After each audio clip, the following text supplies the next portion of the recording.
하나님 말씀 우리 같이 보시도록 하겠습니다. 마태복음 5장 1절에서 4절 말씀입니다. 신약성경 6페이지가 되겠습니다.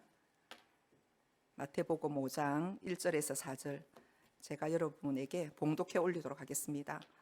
예수께서 무리를 보시고 산에 올라가 앉으시니 제자들이 나온지라 입을 열어 가르쳐 이르시되 심령이 가난한 자는 복이 있나니 천국이 그들의 것이며 애통하는 자는 복이 있나니 그들이 위로를 받을 것이며.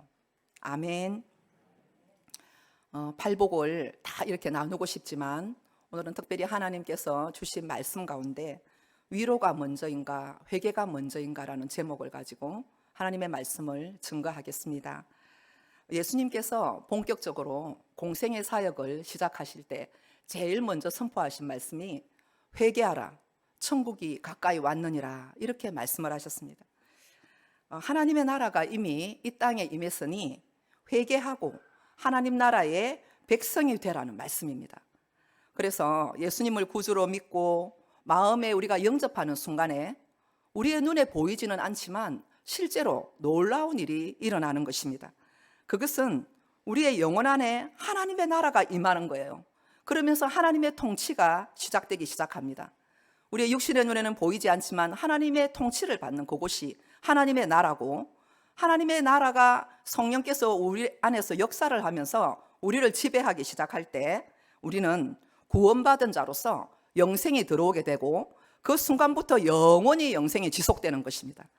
그래서 우리가 죽었으만 가는 천국이 아니라 이 땅을 살아갈 때 아직까지 육신적으로 살아있기 때문에 우리 영혼의 남은 때를 우리가 주님과 함께 동행하면서 이 땅에서도 영생을 누리다가 마침내는 영원한 하나님의 나라에 입성하게 되는 것입니다. 그래서 우리가 갈 길은 오직 한 길이에요. 우리 예수님을 따라 그 길을 타고 하나님 나라에 도달하는 것인데, 하나는 자연적으로 하나님께서 우리의 때를 다 바치고 사명이 끝났을 때 우리를 개인적으로 부르시는 그때가 있을 것이고, 하나는 어쩌면 우리가 죽음을 보지 않고도 예수님께서 만약 오늘이라도 공중에 재림하신다면 우리는 죽음을 보지 않고 신령한 몸으로 변화가 되어서 주님의 나라에 들림받는 그러한 은혜도 하나님이 주시기를 원하십니다. 그래서 우리는 두 가지의 방법 가운데 우주적인 공중 재림 때 예수님이 오실 때 우리가 맞이하든지, 그러지 않으면 우리의 사명을 마치고 하나님 앞에 가든지, 그 두 가지 중에 반드시 가게 될 줄로 믿습니다. 어떠하든지 우리는 반드시 하나님의 나라를 이 땅에서 누리다가 마침내는 영원한 하나님에 들어가시는 저와 여러분이 되기를 바랍니다. 본문 오늘 마태복음 5장 팔복에 대해서 좀 나누고자 하는데, 예수님께서 마태복음 5장에서 7장은 특별히 산상수훈으로 정말 보석 같은 그러한 말씀들을 주셨어요. 특별히 5장은 팔복에 대해서 예수님께서 우리에게 주시지 않으셨습니까? 그래서 하나님께서 우리에게 주시고자 하는 복이 무엇인가를 오늘 조금이라도 우리가 묵상해 보고자 합니다. 일반적으로 세상 사람들이 듣기 좋아하는 말 중에 복 받아라 하면 제일 좋아합니다. 그죠? 그래서 봄이 되면은 특별히 남부지방 같은 데 보면은 전도 다니다 보면 알잖아요. 집마다 이렇게 보면은 입춘대길, 그리고 만사형통 이런 걸 많이 적어 놨잖아요. 그래서 복이 들어오라고 그렇게 부적도 많이 붙여놓고 하는데요. 세상 사람들이, 일반인들이 원하는 복은 대부분이 그렇습니다. 현세적인 복. 그렇죠? 그러니까 만사형통하고 나의 행위와는 전혀 상관없습니다. 무조건 만사형통하고 내 하는 일마다 정말 무병장수하고 내 하는 사업이 일치월장 잘 되고 정말 어떻게 해서라도 내가 경쟁에서 우위권을 점령하고 그 가운데서 출세하고 돈 많이 벌고 부자 되어 건강하게 잘 먹고 잘 살다가 자식한테 잘 유전해서 3대에게 물려줄 재산이 있으면 성공했다, 보통 이렇게 합니다. 그런데 오늘 팔복을 보니까 예수님의 말씀은 너무나 역설적인 것을 보게 돼요. 우리가 오늘 말씀 가운데 예수님이 입을 열어 가르쳐 이르시되 3절에 보니까 심령이 가난한 자는 복이 있나니, 이렇게 말씀하고 있습니다. 심령이 가난한 자는 복이 있나니 어떤 복이 따라오느냐? 천국이 그들의 것입니다 라고 이렇게 말씀했어요. 자, 반대로 마음이 높아져 있고 마음이 가난하지 않은 자, 다시 말해서 교만한 자, 높아져 있는 그 자들은 천국하고 거리가 멀다 이렇게 봐도 틀림이 없습니다. 그래서 예수님께서 우리에게 주시고자 하는 복은 이 세상 사람들이 원하는 그러한 현세적인 복, 단지 육신적으로 잘 먹고 잘 살고 건강하고 왕성하고 형통하고 그러한 것만을 이렇게 복이라고 우리 예수님 사람들이 치부할까 봐 예수님이 딱 이렇게 찝어주신 것 같아요. 그래서 우리가 예수님의 말씀을 조금 더 뜻을 생각해 보면 어떤 자가 심령이 가난한가라는 거죠. 그래서 보면 이 가난한 것이 내가 정말 모든 걸 내려놔야 돼, 내 모든 것을 포기해야 돼, 아무리 우리가 결심한다고 해서 잘 되지 않습니다. 우리 마음속에는 원죄를 물려받아 가지고 우리도 모르는 사이에 자꾸 욕심으로 탐욕으로 치우치고 한 마음이 있거든요. 그런데 이것이 우리가 마음이 가난해지려고 하면 우리의 삶 가운데 때때로 주님이 훈련을 주시는 거죠. 고난을 주시는 거예요. 진짜 나는 가기 싫은데 하나님이 어떤 때는 끌고도 가시고, 나는 하기 싫은데 어떨 때는 하나님이 하라고도 하시고, 그렇게 하면서 우리를 점점 고난의 그러한 불덩어리에 넣기도 하고 빼기도 하고 단련도 시키다가 하나님이 원하는 자리로 데리고 가요. 그렇게 하다 보면 나도 모르게 자꾸 깨어지는 거예요. 모난돌이 정 맞는다고 우리가 고집을 부리고 버틸수록 고난을 많이 받게 되어 있습니다. 그래서 하나님이 원하시는 모습으로 우리를 빚으려고 하면 우리가 마치 하나님 앞에 제사를 지낼 때 소제가 있잖아요. 그것처럼 아주 가루처럼 부서뜨려져야 하나님이 서시기에 참 좋은 그릇이 됩니다. 그래서 하나님이 담고자 하는 그릇에게 우리가 이렇게 소제가 될수록 잘 담기잖아요. 그 모양대로. 그래서 오늘 우리 사모님께서 찬양할 때 하나님의 그 등에 있는 화살통에 우리가 정말 빛나는 화살촉과 같이 자유자재로 하나님이 쓸 수 있는 그릇이 되기를 아까 이렇게 선포를 하셨는데, 그와 같은 거죠. 우리가 그렇게 잘 준비되어진 그릇이 되는 거는 깨어진 자, 심령이 완전히 바싹 깨어진 자, 완전 브레이크 된 자, 정말 완전히 부서뜨려져서 하나님 나는 주님 없이는 안 됩니다, 내 힘으로 해보니까 안 됩니다, 이렇게 하면서 하나님 앞에 눈물을 흘리면서 완전히 하나님을 신뢰하게 된 그 상태를 말합니다. 그래서 브레이크는 할트를 말해요. 우리의 심령이 완전히 녹아지고 부서지고 낮아지고 그런 찬양도 있잖아요. 그렇게 된 자를 하나님께서 그렇게 만들어 가시고 기뻐하시는데, 그러한 자들이 천국을 소유할 수 있다는 거예요. 여러분, 이 땅에 우리가 너무 소유가 많고 너무 이 땅에 하는 일이 잘 되고 기도 별로 안 하고 내가 별로 고난을 겪지 않고 살아가는데도 술술 일이 잘 풀려나가고 너무 건강해. 그러면 계속해서 그런데도 예수를 참 잘 믿을 사람은 참 특별한 사람입니다. 우리의 삶 가운데도 그럼에도 불구하고 정말로 신실하게 자기 관리를 잘하면서 하나님 앞에 떨며 욥처럼 그렇게 경건을 세울 자들은 참 많지 않거든요. 대부분이 보면 우리가 고난 가운데서 바삭 깨어져 가지고 하나님 앞에 엎드리고 고난 속에서 하나님을 만나고 변화되고 그렇게 정말로 천국이 최고의 목표가 되는 사람이 되어 가더라는 거죠. 주님께서 그렇게 만드신 다음에 바로 그 자를 어디로 데리고 가느냐 하면 애통하는 자리로 이끌어 가십니다. 우리 4절 다 같이 한번 읽어보겠습니다. 애통하는 자는 복이 있나니 그들이 위로를 받을 것이며. 아멘. 여러분 정말 아멘 되십니까? 세상 사람들이 애통한다 하면 보통 이렇게 예수 믿는 사람들이 교회 가서 막 울기도 하고 막 이렇게 자기 아내가 하도 예수를 믿어서 교회 데리러 와 보니까 막 울고 하는 거 보면 미쳤다 처음에는 이렇게 하잖아요. 잘 모를 때. 그래서 뭐 때문에 저래 울까라는 의미에 대해서 참 모릅니다. 그런데 진정 마음이 깨어진 자들은 정말 하나님의 나라와 의를 위하여서, 그리고 우리의 자식 세대를 위하여서, 그죠? 그리고 이 세상의 그런 어떤 돌아가는 모든 상황들을 눈이 열린 만큼 보이면 애통하게 되어 있거든요. 그런데 뭘 애통해야 될지를 모를 때가 참 많기 때문에 무엇 때문에 우리가 애통을 해야 되며 왜 주님께서 애통하는 자를 보겠다 했는가는 정말 그 자리에 경지에 갈 때 깨달아진다는 거예요. 여러분 무엇 때문에 그렇게 하나님 앞에 와서 우십니까? 분통을 터뜨리는 거 아니시죠? 욥도 너무나 애매한 고통을 많이 당하고 까닭없는 그런 슬픔과 그러한 지독한 고난 속에서 견디고 하나님 앞에 그 믿음을 지키다가 새 친구가 와서 번갈아 가면서 그를 괴롭히고 힘들게 하고, 네 잘 생각해봐라, 네 죄 때문에 그렇게 어려움을 당하지, 네가 니를 어렵다 하는데 잘 생각해봐라 하면서 계속해서 공격을 했을 때 그가 한탄과 하나님 앞에서 그런 하소연을 하기 시작하잖아요. 마찬가지입니다. 우리의 삶 속에서도 그렇게 고난이 계속해서 이렇게 다가올 때 우리가 이 한계선상에서 버틸 사람이 잘 없거든요. 어디 선까지는 견뎌져요. 그런데 진정한 애통으로 가기 위해서는 우리가 하나님께서 우리를 그런 경지로 이끌어 가시고 하나님의 마음을 부어주실 때까지 우리를 자꾸 깊은 데로 데리고 가시거든요. 그래서 하나님의 마음을 부어주시고 내 문제가 아닌데 내 분통을 터뜨리고 하소연하고 그런 단식이 아닌 진정한 하나님의 그 마음을 부어주셔서 하나님이 원하시는 애통을 하게 하신다 이 말입니다.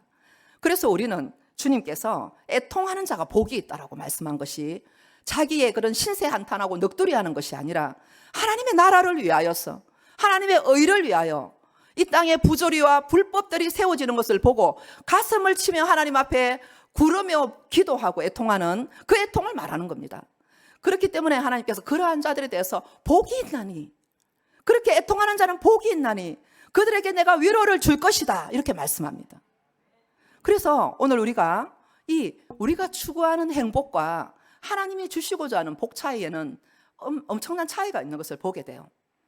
많은 사람들은 현세적인 복, 이 땅을 살아가는, 기껏 살아야 우리가 100년을 삽니다. 이 땅에서의 복을 많이 받으면 신앙도 내가 이만하면 됐다라고 생각하고 착각하기 쉽습니다만은 하나님이 주시고자 하는 복은 의원 자체가 달라요. 일반적으로 우리 모든 사람들이 원하는 복은 행복입니다. 해피니스. 너무 행복한 삶, 너무 좋죠. 그런데 이 행복이라는 이 해피니스는 그 어원을 따라가 보면 해퍼니스 나오잖아요. 그래서 우연히 일어난 좋은 일, 이런 어원을 갖고 있는데요. 하나님이 주시고 하는 이 축복, 그것은 블레싱이라고 하죠. 이 복은 하나님께서 선택적으로 하나님의 백성들에게 그러한 사랑과 용서를 통하여 내려주신 바라크의 복이거든요. 그렇기 때문에 하나님께서 주신 이 복은 정말로 블레싱, 하나님을 통해서 영적인 복인 거예요. 영적인 복을 먼저 주시고 그 복 안에서 우리가 기본이 든든히 하나님과의 관계 속에서 세워질 때 그 다음에 우리가 이렇게 행복을 누리도록 하나님 그렇게 말씀하시는 거예요. 그래서 헬라어로도 우리가 이 축복에 대해서 우리가 마카오리스라고 합니다. 그래서 이 복의 어원을 보면 하나님께서 주신 복, 평강의 복, 영적인 복을 의미합니다. 그렇기 때문에 내가 받고자 하는 그 복과 하나님이 내게 주시고자 하는 그 복 차이에는 좀 이렇게 갭이 있어요. 그럼 우리가 어디에 맞춰야 되겠습니까? 우리가 보면 이 축복, 블레싱은요, 블리드에서 나왔거든요. 피 흘림에서 오는 복. 다시 말해서 우리 예수님께서 우리 인류의 죄를 위하여서 십자가에서 피를 흘리고 나와 우리 모든 인류 가운데 그를 믿는 자들을 위하여 흘려주신 그 피에서 어원이 나왔단 말이에요. 그러니까 행복은 나를 위한 것이고 어쩌면 그 하나님 주시고자 하는 복은 피 흘림에서 오는 복은 타인을 위해서 흘린 그 예수님의 피에서 유래된 희생과 용서와 사랑이 가미된 복이라는 것을 볼 때에 주님께서는 우리에게 먼저 이 복을 받기 원하시는 것을 믿으시기를 바랍니다. 그렇기 때문에 예수님은 위로의 전문가신 거예요. 우리가 가만히 보면요, 예수님 앞에 어떤 문제가 있으면 제일 먼저 달려 나오는 사람 몇몇 분들 보이시는데, 그렇지만 우리가 보통은요 예수님의 눈에 안 보이잖아요. 그러니까 상담가를 찾아가기가 참 쉽고, 그죠? 그리고 우리의 사랑하는 친구들이라든지 내 마음을 잘 알아줄 것 같은 지인들을 찾아가서 우리의 이 고통과 상처와 고난들을 하소연할 때가 참 많습니다. 실제적으로 우리가 도움이 되잖아요. 나를 이해해주고 내 편이 되어주고 나의 입장에서 언제나 나를 지지해주는 그런 좋은 친구가 있다면 우리는 참 행복한 사람들입니다. 그죠? 그런데 여러분, 어떤 경우에는요 우리가 계속해서 우리가 좀 내적 치유다 이런 말들 많이 들어보셨죠? 그러면서 치유만을 받기 위해서 이렇게 오랫동안 매달리는 분들을 우리가 보게 돼요.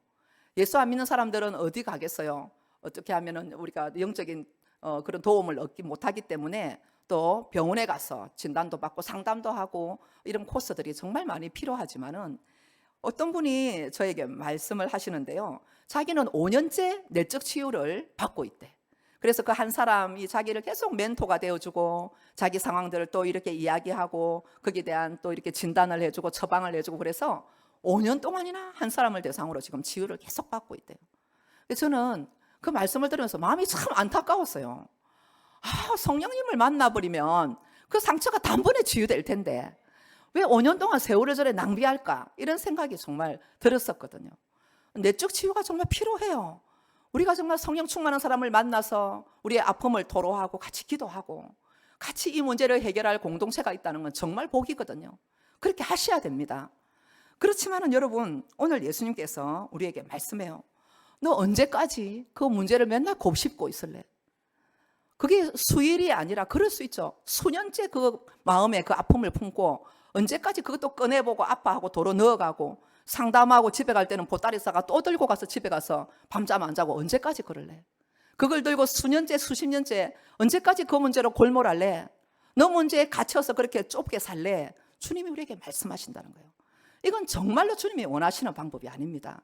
사탄이 우리를 속여가지고 내 문제에 갇혀가지고 아무것도 못 보게 하고 내가 하나님 앞에 쓰임받을 수 있는데 그 길을 가로막아서 우리로 하여금 정말로 겨우겨우 구원을 지켜나가는, 예수를 믿는데도 너무 행복하지 않은, 너무나 마음이 괴롭고 힘들게 살아가는 그러한 정말 우물 안에 갇힌 것처럼 시야가 동그랗게 하늘만 보이는, 우물만큼만 하늘만 보이는 그러한 신앙생활밖에 할 수가 없다는 거예요.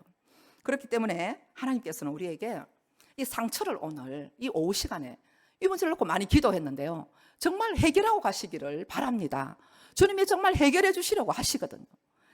성경을 보니까 우리 정말 수많은 믿음의 위인들 가운데 상처 없는 사람이 없더라고요. 고난 없는 사람이 없더라고요. 어떤 사람 민족의 큰 지도자들일수록 엄청난 고난과 그러한 모함과 진짜 죽음의 위기에 내몰린 사람들이 많더구만요. 모세도 그렇고, 그죠? 다윗도 그렇고, 선지자들도 그렇고, 그들이 정말 하나님을 너무나 잘 믿기 때문에 오히려 상처 많이 받고 고난받고 정말 만물의 짓기처럼 되었던 것을 우리가 보게 되거든요. 그래서 저는 오늘 수많은 하나님의 사람들 가운데 우리 정말 예수님처럼 그렇게 상처 많이 받은 분이 있었을까 묵상해 보면서 구약에서 꼭 또 예수님을 너무나 흡사하게 닮은 한 사람을 찾아내었습니다. 바로 요셉입니다. 여러분, 창세기 우리가 37장에 가보니까 하나님의 사람 요셉을 이렇게 기록해놨잖아요. 그래서 요셉이 이렇게 보기에 우리가 결말을 알기 때문에 그의 인생의 결말이 애굽의 국무총리로서 그가 정말 주변의 고대 근동의 그 나라들과 그리고 많은 나라들의 흉년을 해결해주는 국무총리로 출중하게 정치를 잘했던 사람, 이렇게 우리는 참 난 사람이다 이렇게 생각할 수 있어요. 그렇지만은 그의 일생을 보면 자세히 우리가 들여다보면 그가 정말 상처가 많았겠다 이런 생각을 하게 됩니다. 요셉이 태어나 보니까 엄마가 몇 명입니까? 4명입니다. 자, 여러분 가운데 상처 많아도 엄마 4명 있는 분 계세요? 없죠? 그래서 태어나 보니까 아버지 야곱이 레아와 라헬과 그리고 실바와 비라 이렇게 몸종들까지 해서 여인을 4명을 두게 됐어요. 그러다 보니까 배다른 가운데 태어난 이 12형제 간에 이러한 뭐라 그럴까 상처받은 자들끼리 찌르고 찔리는 일들이 계속됩니다. 그래서 요셉이 특별히 그 야곱이 애지중지하는 사랑했던 라헬의 소생이기 때문에 아버지는 편애를 극심하게 했어요. 아시다시피 요셉에게 색동옷을 입히고 또 요셉에게 정말 남다른 대우를 하니까 형님들 그 10명의 형님들 입장에서는 너무 속상한 거고, 사실 요셉만 상처가 있는 게 아니고 형님들도 엄청난 상처를 받았죠. 라헬과 이렇게 정말 떵떵거리면서 요셉이 이렇게 활개치는 모습을 볼 때 그 형님들은 그 엄마 라헬의 탄식 소리를 들으면서 컸을 것입니다. 그들 마음에 엄청난 상처가 있었어요. 그래서 나중에 이 요셉이 심부름을 와서 형님들을 목축을 잘하고 있나 아버지가 심부름 보냈을 때, 야 저기 꼼쟁이 온다 잡아 죽이자 이렇게 결의했던 것이 그들 마음에 또알이 들고 있던 상처가 발현된 거거든요. 요셉도 성장하면서 어릴 때 정말 그 가운데 또 라헬이 동생 베냐민을 낳다가 일찍이 죽어버렸어요. 그러니까 형님들의 아버지 몰래 그 눈총 쏘는 거, 그리고는 꿀밤을 정말 쥐어박히고 고통을 당하는 그 속에서 눈칫밥을 먹으면서 아버지 몰래 컸을 거예요. 그런데 그 형님들은 형님들대로 정말 꼴도 보기 싫은 거예요. 요셉이 그 가운데 성장했습니다. 그러면서 이제 청소년이 되어지고 이제 그가 형님들한테 마중을 나갔다가 어느 날 형님들에 의해서 인신매매를 당하게 됩니다. 그죠? 인신매매를 당하는데 여러분 지금 수천 년 전 이야기잖아요. 인신매매를 당해서 애굽 땅에 미디안 상인에게 은전 20냥에 팔려가지고 형님 살려주세요 하는데 인정사정 없이 요셉을 팔아버렸습니다. 이제는 뭐 연락이 자체가 되지 않고 가면은 죽은 목숨이나 마찬가지거든요. 노예로 끌려갔습니다. 인간 노예로 끌려가서 이제는 정말 개 돼지 같은 취급을 받으면서 일하고 죽어도 어떤 권리 행사할 수 없는 그런 지경에 이르렀어요. 여러분 우리가 만약 그 당사자라고 한번 생각을 해보세요. 기가 막힙니다. 거기에 애굽에 끌려가서 이제 하나님의 섭리 가운데 친위대장인 보디발의 집에 들어가게 됩니다. 근데 여러분도 아시다시피 요셉이 굉장히 잘생겼습니다. 성경에 보면은 사울 임금이나 압살롬이나 요셉은 굉장히 외모가 출중했다 그랬거든요. 이스라엘 가운데 굉장히 뛰어나게 아주 멋진 남자입니다. 그렇게 해서 그가 보디발의 집에서 정말 품위가 있는 노예 열심히 일하라고 했을 때 그 아내가 보니까 이 요셉이 너무 멋진 거예요. 그래서 그가 계속하여 이 요셉을 유혹하게 됩니다. 그런데도 요셉의 중심에 그의 마음 중심에 고람대우의 믿음이 있었잖아요. 하나님 앞에 자신을 세우고 항상 하나님 앞에서 그가 서 있었기 때문에 그 유혹에 넘어가지 않죠. 결국은 이 요셉이 모함을 받아서 그 분통이 터지는 보디발의 아내에 의해서 감옥에 갇히게 됩니다. 여러분 가해자가 아닌데 피해자인데 가해자로 몰려서 요셉이 감옥에서 팍 썩습니다. 그런데 하나님의 섭리 가운데 하나님께서 술 맡은 관원과 떡 맡은 관원을 그 감옥 안에 요셉이 있는 그 감옥 안에 넣었어요. 국사범들이 들어오는 감옥이잖아요. 그런데 참 보면 여러분 너무 놀라운 거는 요셉은 분명히 상처가 많을 텐데 그는 그 상처를 있으면 자기 상처에 묵상하고 여념이 없을 텐데도 보면 그는 항상 다른 사람들의 낯빛을 살피거든요. 다른 사람들을 위로하거든요. 그래서 그 마음에 도대체 이게 어떻게 된 걸까? 진짜 비법이 궁금해져요. 그런데 그 사람들이 한 날 한시에 꿈을 꿨는데 이 술 맡은 관원과 떡 맡은 관원의 꿈이 심상치가 않은 겁니다. 그랬을 때 요셉이 꿈을 해몽해 줬어요. 떡 맡은 관원은 당신의 그 꿈이 정말 흉몽이다. 당신이 다시 나가게 되면은 당신은 죽임을 당할 것이다. 이렇게 있는 그대로 말을 해줬습니다. 그런데 술 맡은 관원 당신은 다시 오해가 풀려서 복직이 돼서 관직을 얻게 될 것입니다. 이렇게 말을 해줬어요.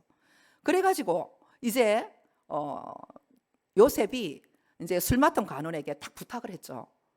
그런데 저는요 감옥에 들어올 만한 죄를 지은 적이 없습니다. 그리고는 절대 보디발의 아내가 그랬다고 발설하지 않았습니다. 참 남자답죠. 그렇게 얘기를 하고 근데 당신이 나가게 되면 제가 그런 죄를 안 지었기 때문에 여기서 좀 꺼내주세요. 그건 해주실 수 있겠죠. 신신당부했을 때 약속을 딱 했을 거예요.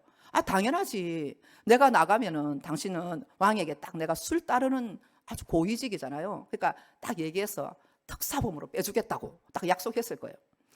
그래가지고 딱 믿고 있었습니다. 믿고 있었는데 하나님의 그 말씀대로 꿈을 해몽해 준 그대로 술 맡은 관원은 다시 복직이 된 거예요. 복직이 돼가지고 바로 옆에서 술을 따르는 자리로 갔습니다. 그런데 여러분 성경에 보면 놀랍게도 이 술 맡은 관원이 요셉을 새까맣게 잊었더라 이렇게 기록이 돼 있어요. 창세기 41장 문을 딱 열면 40장 마지막 절과 41장 딱 문을 열면 만 2년 후에 바로가 꿈을 꿨다 그랬거든요. 이것이 바로 하나님의 가이로스입니다. 하나님께서 이 요셉이 감옥에서 2년 동안이나 더 박썩도록 놔뒀거든요. 그 2년은 너무 힘들었을 거예요. 오늘 꺼내주려나 내일 꺼내주려나 정말 소식이 오기를 기다렸지만은 하루하루 시간이 가면서 이제는 절망적이고 더 이상의 희망이 없다고 느꼈을 그 무렵에 여러분 저와 여러분 같으면 어떻게 지냈겠습니까? 보통 사람들 같으면 하나님 믿어도 소용없다. 하나님이 살아계시기라도 하나 어떻게 내 인생을 이렇게 곤두박질치게 할 수 있을까? 그렇게 하면서 하나님 앞에 원망하고 저주할 사람들이 대부분일 것입니다. 그러나 요셉은요 이 기간 동안에 뭘 했겠습니까? 요셉은 그의 마음 중심에 어쩌면 그 어릴 때부터 하나님을 향한 중심, 하나님이 보여줬던 그 볕단의 그 꿈과 그죠? 해와 달과 11별이 자기에게 저라는 그 꿈을 보고 하나님 앞에 늘 믿음을 가지고 있었거든요. 그래서 하나님 앞에 계속해서 그의 마음이 그 고통 속에서, 기다림 속에서 정신병 걸리지 않고 그 상처 가운데 그가 침몰하지 않을 수 있었던 이유가 바로 엎드려 하나님 앞에 기도하면서 그 상처를 하나님 앞에 다 토로했기 때문인 줄 믿으시기 바랍니다. 그랬기 때문에 그가 그 이후에 그의 형들이 아버지가 돌아간 이후에 말했잖아요. 걱정돼가지고 자기들이 지은 죄가 있으니까 아버지가 그러셨는데 우리를 그렇게 잘 돌봐주라 했다고. 형님들이 그렇게 겁이 나가 절절매고 요셉의 눈치를 봤을 때 요셉이 마음 아파합니다. 형님들 걱정하지 마세요. 하나님이 나를 먼저 보내가지고, 당신들은 나를 헤아려 했지만은 하나님은 나를 먼저 보내가지고 이 이스라엘 민족과 이 주변의 모든 나라들을 살리게 하기 위해서 나를 먼저 보낸 것 아니겠습니까? 걱정하지 마세요. 내가 형님들과 형님들의 그 조카들을 다 양육하리이다. 이렇게 위로하는 모습을 보게 됩니다. 여러분, 요셉이라고 우리와 성정이 똑같지 않겠습니까? 똑같습니다. 똑같은 사람이고, 그가 뭐 성인군자겠습니까? 그 마음 가운데 정말 용서하고 사랑하는 하나님이 주시는 그 온유의 복, 하나님이 주시는 그 심령이 깨어진 그 복, 그리고 애통하는 그 복을 받은 자였기 때문에 그가 모든 것을 품는 자로, 작게는 가족을 품고 크게는 그 주변의 모든 나라들을 먹여 살릴 수 있었던, 그러면서도 지혜롭게 그 나라를 치리할 수 있었던 그 이유가 무엇입니까? 하나님 앞에 그가 애통하는 자였기 때문에 가능했다는 것을 믿으시기 바랍니다. 그렇다면 저와 여러분도 동일하지요. 우리의 삶 가운데 우리는 정말 이 상처 때문에, 나의 작은 일 때문에 늘 매여 살아요. 이 일이 지나고 나면 또 다른 일에 또 이 문제에 매달리고, 끊임없이 오는 그 문제 하나하나에 매달리다 보니까 너무 인생이 예수님 믿는데 안 행복한 거예요. 너무 이 문제가 커 보이는 거예요. 그런데 요셉은 자기 문제가 작아서 다른 사람들한테 신경 쓴 것이 아니라 그의 관점이 큰 하나님의 그림을 보고 그 비전을 보고 그가 하나님 앞에 그 때를 바라보면서 침묵하고, 자기의 그런 발설 정말 하고 싶은 그 마음들, 그죠? 억울하잖아요. 그걸 발설하지 않고 하나님 앞에 1대1로 대면했던 것을 믿으시기 바랍니다. 우리도 동일하게 그러한 방법으로 하나님 앞에 애통하고 하나님 앞에 자꾸 마음을, 중심을 토로하고 나갈 때 하나님께서 우리의 문제를 해결해 주시고, 어느 순간에 하나님이 됐다 이렇게 할 때 우리를 그렇게 들어서 서시는 것을 믿으시기를 바랍니다. 오늘 우리가요, 대부분의 우리의 삶의 그러한 고난의 문제라든지 상처가 어디서부터 오느냐 보면 마음에서 오죠. 그래서 이 상처는 사람을 통해서도 오기도 하고 또 주변 환경을 통해서도 오기도 하고, 어떨 때는요 우리가 너무 연약하기 때문에 감당하지 못해서도 시험이 몰려올 때 우리가 너무 약하기 때문에 그것을 감당하지 못해서 우리가 고난이 오기도 하고 상처를 받기도 합니다. 그런데 정말 여러분, 우리가 상처를 받을 수 있고요, 상처를 나도 모르게 줄 수도 있어요. 그렇지만은 오늘 우리가 결단해야 돼요. 먼저 회개할 것인가, 회개가 먼저인가, 아니면 뭐가 먼저라고요? 네? 그렇죠. 회개가 먼저인가. 그렇지 않으면 우리가 정말 묵상을 해야 됩니다. 우리는 하나님 앞에 위로가 먼저인가 할 때 솔직히 우리의 마음으로는 위로를 먼저 받고 싶어요. 그렇지 않습니까? 위로받고 싶어요. 우리 목사님들도 위로받고 싶거든요. 여러분들 아내는 남편한테 위로받고 싶죠? 부모님은 자녀들한테 위로받고 싶죠? 자녀도 부모님에게 칭찬받고 싶고 위로받고 싶고 다 그렇거든요. 그런데 참 놀랍게도 우리가 정말 받고 싶은 것은 위로인데요, 위로만 자꾸 받으려고 하면 여러분 이상하게 회개가 안 돼요. 위로를 받으면 회개가 될 것 같은데 회개를 해야 위로를 받아요. 어째서 그럴까요? 참 역설적인데, 오늘 하나님 말씀처럼 위로를 받으려고 하면 정말 하나님 앞에 우리가 그렇게 기도를 하고 하나님께로 마음을 소통을 하게 되면 진짜 하늘로부터 위로가 내리고 불이 내리고 하나님의 그 성령의 터치 속에서 놀라운 하늘의 위로가 임하는데요, 우리가 자꾸 위로만 받으려고 사람 찾아다니고 그렇게 하다 보면 내 마음을 들어줄 수 있을지는 모르지만 어떨 때는 하고 나면 후회스러워. 내가 괜히 그랬다 이런 생각이 들기도 하고 시원하지 않지요. 어떨 때는 사람을 통해서도 위로를 받을 수는 있지만 진짜 내가 하나님하고 해결해야 할 그 문제는 우리가 하나님과 함께 해결하지 않으면 해결되지 않는 문제들이 있거든요. 근데 우리가 그것을 회피하고 자꾸 사람만 찾아다니다 보면 나도 모르게 자꾸 나를 변호하게 되고 위로만 받으러 할 때는 회개가 터지지 않는 거예요. 오늘 예수님께서 우리에게 말씀하십니다. 먼저 회개해봐라. 먼저 회개해봐라. 하나님 앞에 먼저 아주 사소한 부분이라도 입을 열어 그러한 부분들을 회개해봐라. 그러면은 성령 하나님께서 나의 기도를 타고 임하신다는 거예요. 그래서 내가 회개할 때 주님은 그 애통을 타고요, 그 애통의 그 문을 통하여 주님이 임하시기로 약속하시잖아요. 애통하는 자는 복이 있나니 라고 말씀하시면서 저들이 위로를 받을 것입니다. 사람이 주는 위로가 아닌 하늘로부터 내리는 위로, 샬롬을 주시겠다고 약속하십니다. 그 위로는요, 정말 하나님이 알아주시면 다 되는 거거든요. 사람이 안 알아주니까 우리가 자꾸 시험에 들고 때로는 이제 마음에 섭섭마귀도 찾아오고 그래요.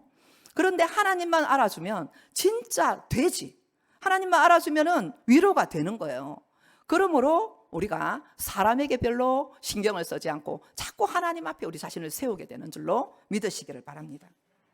우리의 삶 가운데 우리 예수님을 봐도 예수님처럼 상처 많이 받은 분이 없어요. 그러나 예수님은 인간적으로 보면 그냥 어려움 당하고 날 때부터 버림을 받은 것처럼 고유에 눕고, 그죠? 애굽으로 또 이렇게 헤롯 왕 때문에 피신을 하기도 하고 가난한 삶 가운데서 동생들을 거느리고 얼마나 많이 고생을 했습니까? 그리고는 공생의 사역을 하면서 예수님이 제자들을 데리고 병자를 고쳐주고 예수님의 그 사역을 하고 하나님의 나라를 선포했더니 오히려 돌아오는 것은 그들이 어떻게 했습니까? 죽이려고 하고 마침내는 사형 언도를 받고 십자가에 끌려가는 그 고난을 당했습니다. 그렇지만은 예수님은 그걸 상처로 여기지 않았습니다. 오늘 우리가 히브리서 말씀에 우리가 다 같이 하나님의 말씀을 한번 보시도록 하죠. 4장 15절 16절 말씀 우리 다 같이 보시겠습니다. 히브리서 4장 15절 우리 다 같이 읽어보겠습니다. 우리에게 있는 대제사장은 우리의 연약함을 동정하지 못하실 리가 아니요 모든 일에 우리와 똑같이 시험을 받으신 이로되 죄는 없으시니라. 16절 그러므로 우리는 긍휼하심을 받고 때를 따라 돕는 은혜를 얻기 위하여 은혜의 보좌 앞에 담대히 나아갈 것이니라. 아멘. 예수님은 친히 고난을 당하셨고 그 상처를 받았을 때 정말 그것을 성화시킨 분이세요. 예수님은 십자가에서 돌아가실 때 하나님 아버지까지도 얼굴을 돌리시고 외면하셨습니다. 엘리 엘리 라마 사박다니 나의 하나님 어찌하여 나를 버리시나이까 하면서 예수님이 십자가에서 처절하게 부러지셨을 때 하나님께서는 저와 여러분을 구원하시기 위해서 아들이라도 얼굴을 외면했어요. 예수님이 십자가에서 완전하게 우리를 위하여 구원을 완성하셔야만 저와 여러분이 구원을 받을 수 있기 때문에 하나님의 그 마음에 상처를 받고 아픔이 있어도 그것을 하나님이 참으시고 그 눈물을 삼키셨던 것입니다. 그렇기 때문에 저와 여러분이 구원받게 된 줄로 믿습니다. 예수님은 비아 돌로로사 그 십자가의 길을 갈 때도 그 고난의 십자가를 지고 얼마나 채찍에 많이 맞고 가시관에 찔리고 그가 고난을 많이 당했던지 걸어갈 수가 없었습니다. 가다가 쓰러지고 가다가 또 쓰러지고 그러면 채찍에 막 무서운 채찍들을 이렇게 때리고 살점이 뜯어져 나가고요. 고난을 당했지만 예수님은 죽을 힘을 다해서 그 비아 돌로로사 그 길을 갔어요. 그래야만 그 골고다 언덕까지 올라야만 내가 죽어야만 끝까지 사명을 가지고 내가 하러 온 일이 이거다. 내가 살러 온 것이 아니다. 나는 죽으러 왔다. 그렇기 때문에 내가 죽어야만 내 사랑하는 나의 자녀들을 구원할 수 있다. 그 마음을 가지고 예수님께서 그 고통을 다 참아내신 거잖아요. 온 세상 사람들이 배반했고 바라바는 놓아주되 예수는 못 박아라라고 모든 떡을 얻어먹었던 군중들조차도 예수님을 그렇게 핍박하고 그렇게 침을 뱉고 했을 때도 그 상처를 받을 때도 예수님은 그 마음에 상처가 없죠. 연민으로 오히려 그들을 향한 그 불쌍한 영혼들을 바라볼 때 아버지 저들을 불쌍히 여겨주세요. 저들은 자신이 하는 일이 무엇인지 알지 못합니다. 오히려 그렇게 하면서 뜨거운 눈물을 흘리셨던 우리가 그 예수님을 생각하게 됩니다. 여러분 우리는 마지막 때를 살아가고 있어요. 어쩌면 우리가 정말 평온한 세월 가운데 내 문제나 맨날 골몰해서 내 상처 옛날에 수십 년 전에 받았던 것 그리고 누가 말 한마디 한 것 그걸로 늘 이렇게 복닥복닥 하면서 살아갈 그런 시간이 없습니다. 우리는 이제는 상처에서 여러분 벗어나서 사명의 자리로 가야 할 줄 믿습니다. 우리가 해야 할 일이 많거든요. 코로나 때문에 정말 세상에도 고통당하는 자들이 많고 마지막 극단적인 선택을 하는 사람들 정말 많거든요. 그렇기 때문에 교회 안에도 너무나 신음하는 영혼들 많거든요. 육신적인 질병과 영혼의 그러한 상처와 사단에게 짓눌려서 꼼짝 달싹하지 못한 영혼들 많거든요. 그렇기 때문에 우리가 그 영혼들을 향해서 우리가 위로자로, 정말 우리가 그들에게 정말 상담자로, 그렇게 성령 충만한 동력자로 그들을 세우기 위해서는, 다 같이 산발이가 되고 버팀목이 되기 위해서는 우리의 상처에서 벗어나야 될 줄로 믿습니다. 언제까지 묵상할 겁니까? 언제까지 내 상처 때문에 갇혀서 그 우물 위만 바라보고 개굴개굴하고 우리가 있으면 안 되겠지요. 오늘 하나님께서 우리에게 도전하십니다. 내 백성아 거기서 나오라 말씀하십니다. 우리의 문제가 우리가 살아있는 날 동안은 계속 있을 것입니다.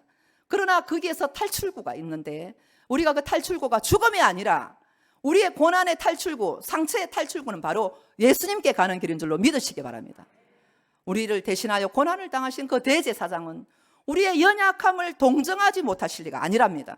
다 아신대요. 인간이 겪을 수 있는 모든 고난을 다 겪었었대요. 그렇기 때문에 우리가 그분이 우리의 피난처고, 그분께 우리가 달려갈 때 그분 안에 하늘로부터 내려오는 놀라운 그러한 위로와 하나님의 그 성령의 기름 부으심 속에서 우리가 살아나게 될 줄로 믿습니다.